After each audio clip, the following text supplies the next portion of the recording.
Hello guys, good morning. Guys, remember yung isang ibon dati, yung young bird. Yan siya guys, so. Yan si Baki. Yung dati na young bird pa siya.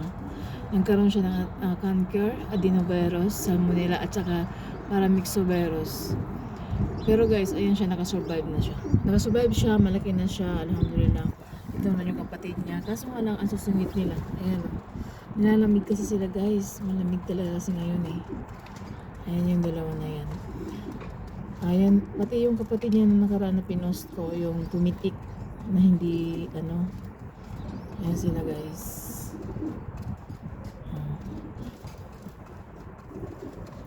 Ang kapatid. Nilalamig kasi guys. Malamig ngayon dito sa taas.